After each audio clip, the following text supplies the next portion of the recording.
Bon, ben, je vous remercie de votre invitation. Je vous adresse mes meilleurs vœux pour 2025. Merci.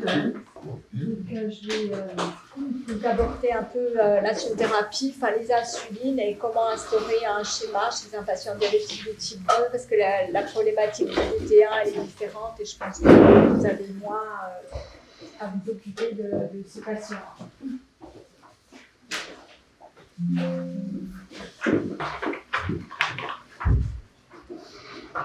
Voilà. Donc, en fait, l'insuline a été découverte en 1921, donc ça date. Et après, donc, on a utilisé des insulines humaines, hein, c'était des insulines animales de bœuf et de porc qui étaient utilisées. Elles n'avaient pas tout à fait la même, c'était pas tout à fait identique à l'insuline humaine. C'est que dans les années 80 où on a rajouté un acide aminé qu'en fait les insulines animales ont été humanisées. Et depuis 82, donc c'est par génie génétique.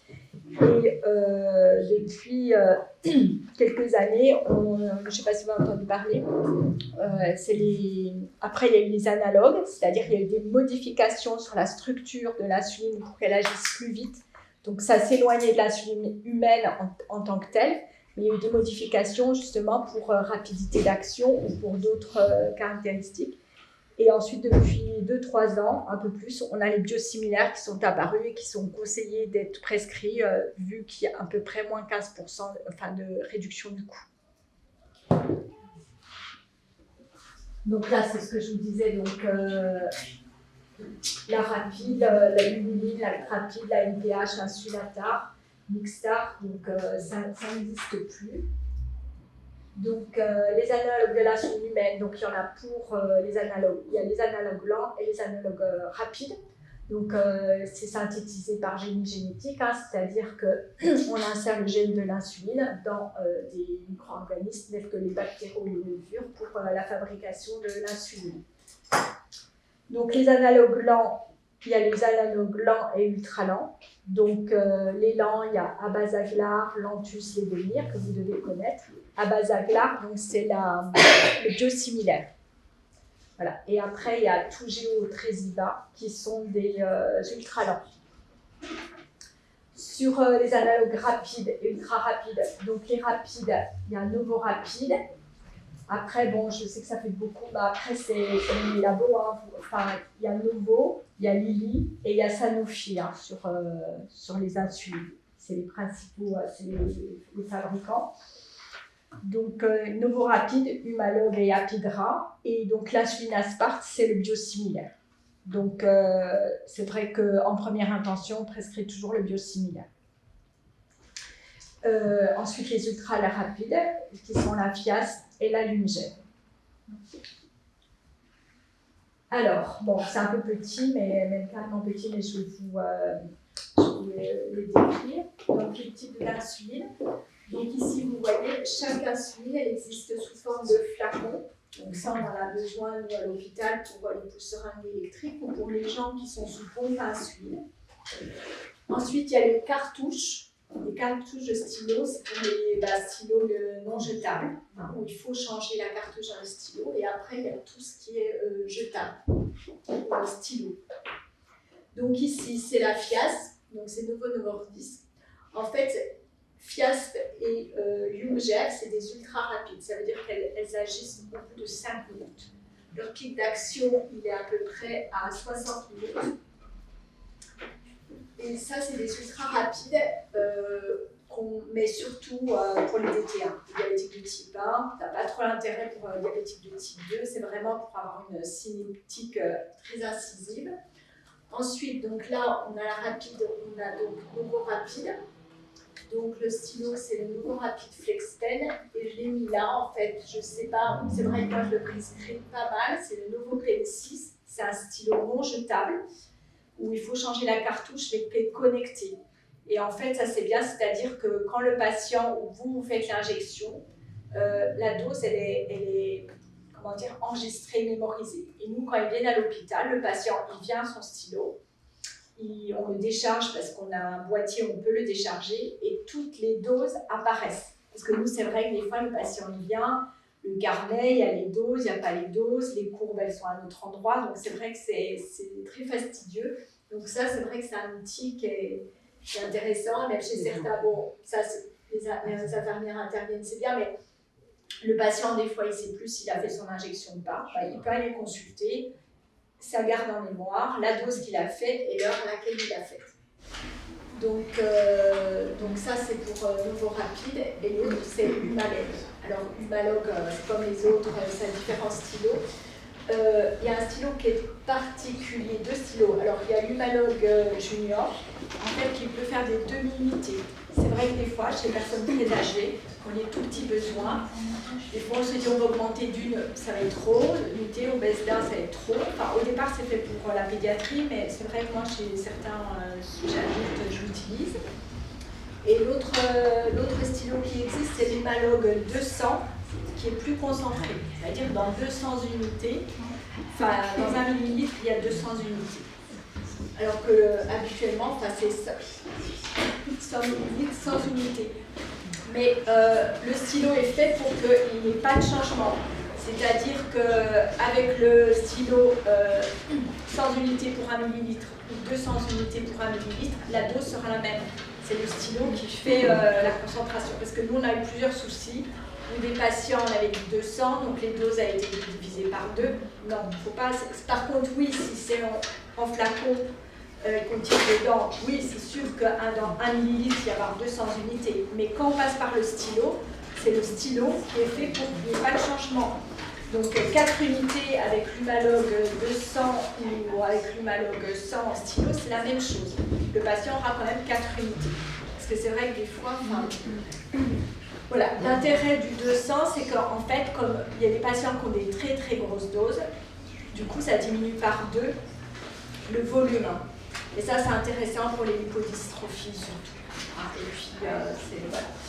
Donc ça, j'ai dit, Humalog. La Lyumjev, c'est l'ultra rapide de chez Lilly. Ensuite, l'Apidra, c'est la rapide de chez Sanofi. Il n'y a rien de particulier. Et la Spartak, c'est le biosimilaire. Donc vous voyez 5 minutes pour les ultra rapides, 10 minutes pour les insulines rapides. Alors c'est pour ça, mais nous c'est surtout chez le diabétique de type 1, peut-être que ça a moins d'incidence pour le diabétique de type 2, mais en tout cas pour le diabétique de type 1, dans l'idéal c'est de faire l'injection 10 à 15 minutes avant le repas.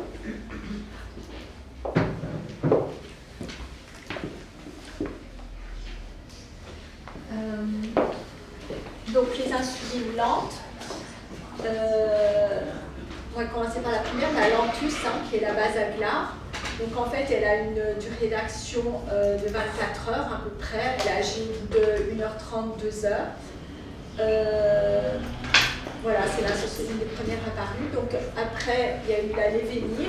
Elle, c'est une insuline qui va durer 12 à 14 heures, qui peut parfois être intéressante, le moins utilisée, mais qui est plutôt intéressante parce qu'il y a chez certains patients, on a besoin surtout d'une couverture nocturne et pas d'avoir en plus de l'insuline la journée.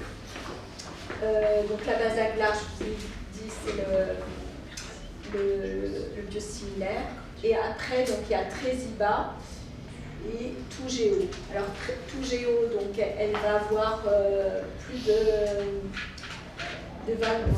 26 heures, 28 heures de durée d'action, et Tresiba, ça peut aller jusqu'à plus de 30 heures. C'est des ultra lentes. Donc ça, c'est bien de savoir un peu la cinétique, parce que en fait, quand vous allez mettre de la Basaglar, de la Lantus, en fait, c'est 24 heures, donc il faut faire à peu près à heure fixe ces insulines-là. C'est-à-dire quand on commence à 20h, le lendemain, il faut faire 20h ou à la limite 19h30, 20h30. Il ne faut pas faire 19h et 22h, parce qu'il va avoir vraiment des conséquences sur l'équilibre. Alors que c'est vrai que la Tresiba ou la Toujeo, moi, il m'est arrivé d'en mettre quand le patient, il n'arrivait pas à faire que ça variait d'un jour à l'autre de 2-3 heures. Donc voilà. Ça, c'est important à savoir que vraiment pour la Lantus et pour la Levenir, c'est important de respecter que ça soit fixe, ça donne plus, il y a plus de liberté que la Tresiba ou la Toujeo. Après, vous avez peut-être pu utiliser Luxultofy. Luxultofy, c'est un mélange d'une insuline lente et d'un analogue du GLP-1. Je vous laisse signaler à titre indicatif. Alors, là, ça résume un peu la pharmacocinétique. Vous voyez, les ultra rapides, elles sont vraiment rapides, elles montent haut et elle a une durée d'action, enfin, elles montent vraiment haut, le pic d'action, elle a une durée un peu moindre. Après, vous avez les analogues. Donc, rapide, acte rapide, ça n'existe plus. Ensuite, la LPH, c'est pareil, vous voyez, après, il y a la détémir. Alors, la détermine, vous voyez, elle met un petit peu de temps avant d'agir. Elle a quand même un pic d'action qui est à peu près à 10 heures. Et après, vous voyez, enfin, c'est marqué là, 20 heures, mais bon, elle dure vraiment, enfin, vraiment que 12 heures, hein, vraiment, vous êtes bien couvert. Ensuite, il y a la Lantus, hein, la glargine, en fait, Lantus Tougeo à base aglar, ça contient de la glargine, hein, la Tougeo, c'est 300 unités millilitres, hein, c'est la concentration qui est différente. Donc, vous voyez qu'il y a moins de pic, elle est plus plate. Et la Tresiba, elle est encore plus plate. Voilà, donc il n'y a pas, vous voyez, moins ce pic d'action qu'on a des fois qui est embêtant avec la lévénile. Alors, quand est-ce qu'on va mettre un patient sous insuline? C'est-à-dire que quand le diabète devient insulino-dépendant ou insulino-requérant, c'est-à-dire que vous savez, dans l'évolution naturelle du diabète, on empile les thérapeutiques. Hein, on commence par les mesures gynédiététiques, les biguanides. Actuellement, vous connaissez bien, il y en a de plus en plus hein, de niveaux d'empilement. Et il arrive un moment donné où l'évolution de la maladie fait que de toute façon, le pancréas ne sécrète plus d'insuline. Donc, il faut introduire, mettre de l'insuline à ce moment-là. Donc ça va se traduire par un déséquilibre hein, quand le patient n'a plus de sécrétion endogène et surtout une perte de poids. Donc voilà, un déséquilibre, bon, il faut toujours chercher la cause, hein, mais si vous voyez que le patient est déséquilibré, qu'il perd du poids, bien sûr vous cherchez quelque chose, un néoplasme ou autre, mais il faut penser à ce que le diabète il devient peut-être insulino-requérant. Parfois, les antibiotiques oraux ne suffisent plus à équilibrer le diabète, hein, c'est-à-dire qu'on a mis les médicaments on a ajouté, puis à un moment donné, ça ne suffit plus. Ensuite, il y a des situations où on est obligé, on est obligé de baisser les antibiotiques oraux ou de les retirer, hein, parce que s'il y a une atteinte de la fonction rénale, s'il y a une pathologie cardiaque qui est pas contrôlée, on est obligé de supprimer certains médicaments et à ce moment-là, le diabète il se déséquilibre et on est obligé de passer par la case insuline. Quand il y a une décompensation métabolique de façon ponctuelle, c'est une corticothérapie, ça peut déséquilibrer le diabète, on est obligé de mettre de l'insuline. S'il y a une infection, c'est un néoplasme. Quand l'HbA1c est supérieur à 9%, surtout les découvertes, il faut passer par l'insuline avant de repasser par les adénos parce que sinon ça va être un peu long. Et si par exemple quelqu'un est déséquilibré mais qu'il y a une chirurgie qui est prévue et qu'on ne peut pas trop programmer, on peut de façon transitoire mettre de l'insuline pour pouvoir programmer plus rapidement la chirurgie. Parce que tout geste chirurgical, généralement, il faut que l'hémoglobine programmée, que l'hémoglobine glyquée soit inférieure à 8%. Donc tout ça, ça demande à préparer le patient, il faut essayer de le préparer bien en amont, même avant que ça soit l'heure de l'insuline, parce que s'il n'en a pas besoin, tant mieux. Mais si un jour il en a besoin, c'est bien, en expliquant que l'évolution naturelle de la maladie, c'est de petit à petit mettre des traitements oraux et jusqu'au jour où peut-être il y a besoin d'insuline. Voilà. Donc ça, il faut que le patient il sache qu'on va mettre les choses et puis leur dire que c'est vraiment bien insister sur le fait que c'est l'évolution naturelle de la... Parce que moi, j'ai des patients, en fait, ils pensent que c'est parce qu'eux font mal. Ils disent non, mais je vous assure, docteur, la prochaine fois, je ferai bien, ça sera mieux. Alors que non, ils font déjà bien, mais eux, ils sont persuadés que s'ils faisaient tout bien comme il faut, le diabète serait bien équilibré. Donc voilà, c'est important de dire aux patients, c'est très important de faire attention à l'alimentation, à votre hygiène de vie, mais c'est une maladie qui va évoluer. Au départ, on va pouvoir traiter votre diabète avec un médicament, après ça sera 2, après ça sera 3, et peut-être qu'un jour il faudra de l'insuline, mais c'est le fait de la maladie qui est comme ça. Et ça, c'est important qu'ils l'entendent. Parce que moi, j'ai beaucoup de patients, c'est à chaque fois, ils disent « Non, mais le docteur, je vous promets, je vais y arriver la prochaine fois. » Puis ils ne veulent vraiment pas de l'insuline.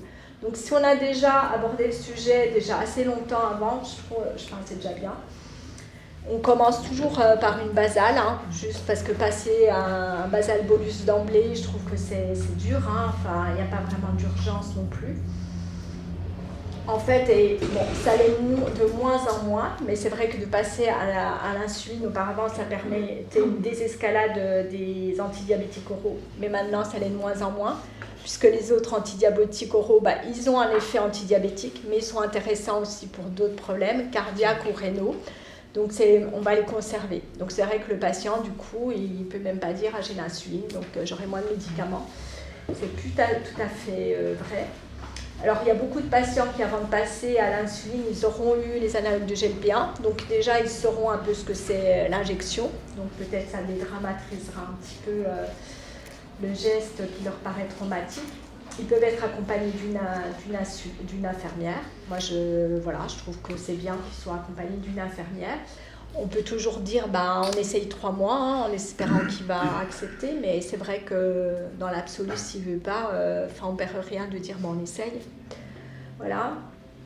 Et surtout, après, ça fait beaucoup de choses à la fois, il faut voir en fonction, hein, on peut prescrire un capteur de glycémie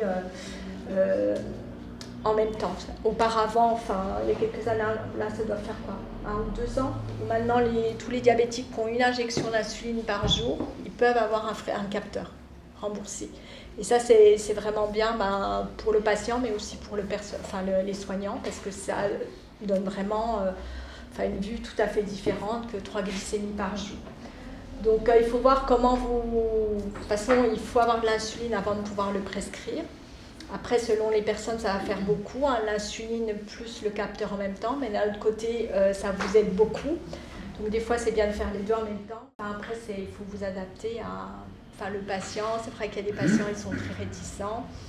Alors moi, des fois, je leur dis, je vous demande 15 jours, moi je les vois 1 à 2 fois par an, je leur demande avant la consultation qu'ils mettent le capteur, juste pour discuter avec lui, voilà. Puis après, il y en a plein finalement qui viennent et qui le mettent tout le temps. Hein. Mais au moins, ils ne se sentent pas trop, on ne leur impose pas trop les choses, on leur laisse un peu le choix, ou l'impression du choix en tout cas. Alors, quand on est décidé, qu'on a dit qu'il faut que le patient il passe sous insuline, qu'on a convaincu qu'il fallait qu'il passe sous insuline, il faut définir les objectifs. En fait, il faut vraiment être par étapes, on ne va pas être tout de suite à l'objectif, tout de suite à la cible, parce qu'en fait, surtout en libéral, même nous à l'hôpital, il faut vraiment éviter les hypoglycémies. Parce que si d'emblée vous êtes un peu fort sur l'insuline qui fait des hypoglycémies, il va être vraiment encore plus réticent parce que c'est très mal vécu. Les diabétiques de type 2 aussi, je pense, mais nous, les diabétiques de type 1, ils le disent, quoi. Ils ont une hypoglycémie, ça leur fout en l'air la demi-journée, quoi.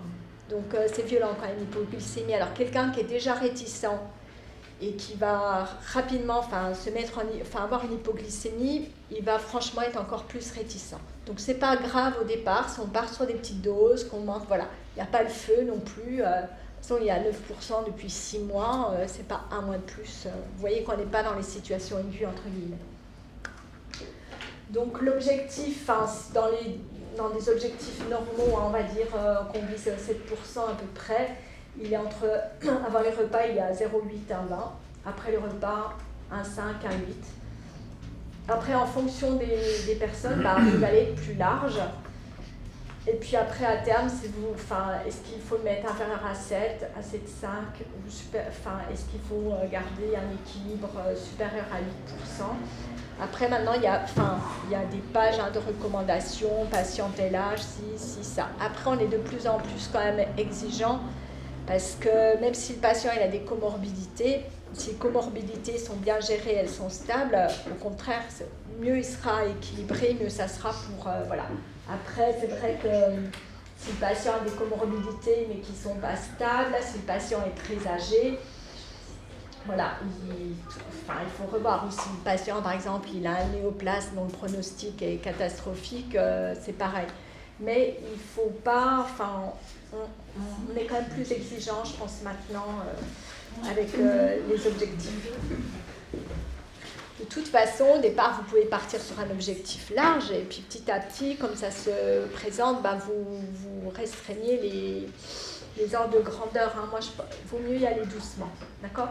Après, il faut choisir le schéma initial. Alors, est-ce qu'on va faire un basal ou un basal bolus ? Dans l'idéal, c'est toujours commencer par un basal. Après, il y a des situations où d'emblée, il faut un basal bolus. Bon, si vous n'avez pas le choix, vous le mettez en ville, mais nous, généralement, c'est vrai que même moi, pour mes patients, je les hospitalise, parce que sinon, on y arrive, mais on va y mettre 6 mois, et bon, après, des fois, les patients, c'est non négociable, il faut voir ce qui est possible, et voilà. Donc, on choisit soit un basal tout seul ou un basal bolus. Après, il y a certaines situations où on fait un basal bolus, mais par exemple, qu'avec un bolus. Souvent, la glycémie la plus forte, c'est celle du matin, qui est plus difficile à gérer. Donc à ce moment-là, on peut faire le basal, puis qu'une injection pour le bolus pour le matin. Voilà. Après, tout dépend aussi si vous pouvez garder les antidiabétiques oraux ou pas. D'accord ? Après, du moment où on met un basal bolus, les sulfamides n'ont plus lieu d'être, ça c'est sûr. D'accord ? Après, les analogues du GLP-1, oui, parce qu'il y a l'intérêt par rapport au poids, par rapport à la protection cardiovasculaire. Les IGLT2, c'est toujours pareil, c'est par rapport surtout à la protection rénale et cardiaque. Et la metformine, si on peut la maintenir, c'est intéressant, c'est pour les gens très insulino-résistants. Donc finalement, vous voyez qu'on peut garder tous les ADO sauf les sulfamides. Donc c'est vrai qu'après, ça fait des traitements lourds. Après, il faut voir, c'est au cas par cas. Alors, on choisit, il va falloir partir sur des doses de départ. Il faut bien commencer avec une dose théorique, entre guillemets, qui après va pouvoir vous permettre d'avancer dans le schéma. Et après, vous ferez des ajustements petit à petit. D'accord ? Alors, c'est vrai qu'il y a encore beaucoup, je pense, nous, c'est vrai qu'il y a beaucoup de gens qui viennent, nous, on en a quasiment plus de patients qui sont sous insuline, qui n'ont pas le capteur. Vous, peut-être en ville, vous en avez plus. Donc, c'est important quand même d'avoir 3 jours avec un cycle glycémique pour savoir comment se situent les choses. C'est-à-dire qu'il faut avoir une glycémie avant le repas du matin, du midi et du soir, et 2 heures après le repas du midi et du soir. Parce que c'est important d'avoir les préprandiales et postprandiales. Celle de 10 heures, je ne la demande pas parce qu'entre 8 heures et midi, il n'y a pas beaucoup. Et c'est là le moment le plus élevé dans la journée, donc on n'en fera pas trop grand-chose. On s'en fichera un peu du pic.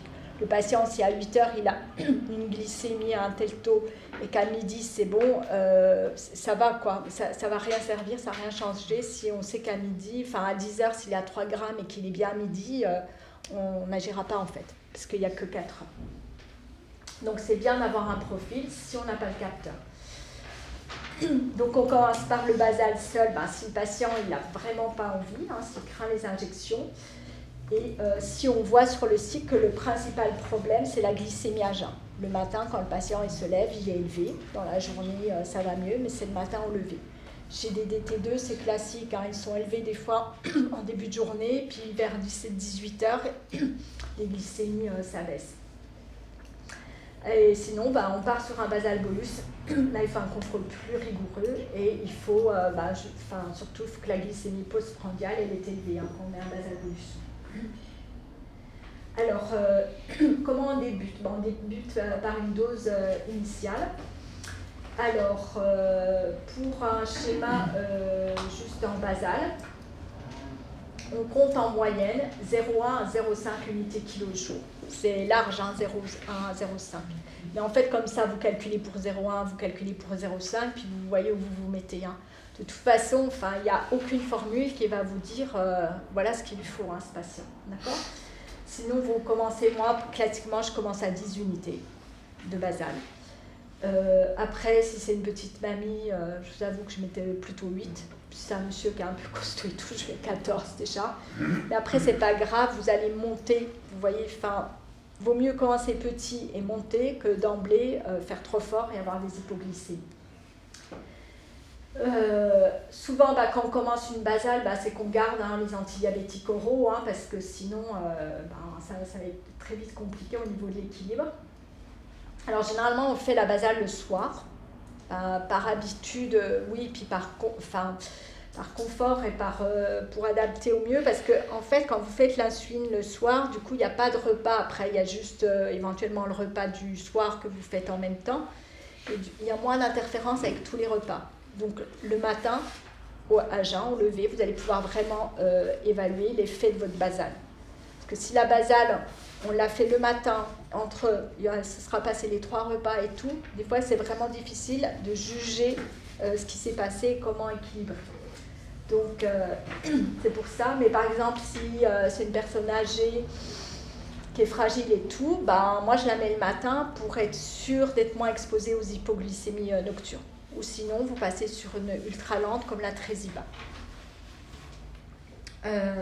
Donc là, exemple 10 au coucher, plus ou moins 2 unités. Excusez-moi, juste, je ne sais pas si vous en parlez après encore, mais par rapport au contrôle HGT, par rapport au moment où on fait l'insuline basale, parce que moi j'avais retenu que si on fait l'insuline basale au coucher, on fait la GT à jeun le matin. Oui. Pour contrôler la basale. Oui. Et si on fait la basale le matin, alors on fait la GT le soir. On la fait quand même le matin, le lendemain matin. Parce que la GT le soir, si vous voulez, entre-temps, il y aura eu, on jugera plus de la nuit quand même, malgré tout, à une période où il n'y a pas de repas. Voilà. Mais après, je vais vous revenir dessus. En fait, la glycémie du matin, elle reflète, oui, ça va vous aider pour la basale, mais ce qu'il faut savoir, c'est qu'il faut aussi regarder la glycémie postprandiale, absolument, du repas du soir. Parce que quelqu'un qui, avec sa rapide le soir, etc., mais qui est en postprandiale à 2,50, par exemple à 22h, s'il a mangé à 20h, c'est normal que vous soyez à 2,50 le matin. Et si vous n'avez pas cette notion-là, qu'est-ce qu'on fait ? On augmente la basale. On dit, il a 2,50 le matin, j'augmente. Non, le problème c'est qu'il était en postprandiale à 2,50. Donc la basale, son rôle, c'est de prendre la glycémie en postprandiale le soir et de l'emmener le lendemain au même niveau. Donc, si par exemple en postprandiale, je ne sais pas, il est à 1,40 et que le matin il est à 2 grammes, oui, votre basale est insuffisante. Là, il faudra la monter. Mais par contre, si vous êtes à 2,40 alors que le soir en postprandiale il est à 2,40, la basale elle est bonne, parce que la basale elle a fait son travail, quoi. C'est-à-dire qu'elle a pris la glycémie postprandiale, elle l'emmène. D'accord ? Comme par exemple, quelqu'un peut être... ça c'est si on va aller dans le détail, mais après il faut s'en occuper quelqu'un.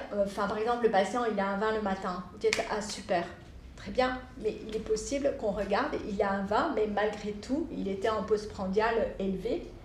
Et du coup, si vous normalisez cette postprandiale, il va être en hypo. Donc c'est pour ça que les capteurs, c'est vraiment intéressant, parce que ça évite de prendre des raccourcis. Et à ce moment-là, on fait les 2 modifs en même temps ou on priorise quoi comme En fait, il faut faire la modification où le patient est le moins exposé à l'hypo. Moi, c'est vrai que, par exemple, quand je monte la rapide, et je sais qu'il a risque en hypo, à ce moment-là, je descends bien la basale, quitte à la remonter après. Voilà, je vais mettre moins 4 unités, alors qu'habituellement, je fais de 2 en 2. Et je vais mettre moins 4 et je mettrai 2 de rapide. Après, dans l'absolu, c'est un diabétique de type 2, si le patient...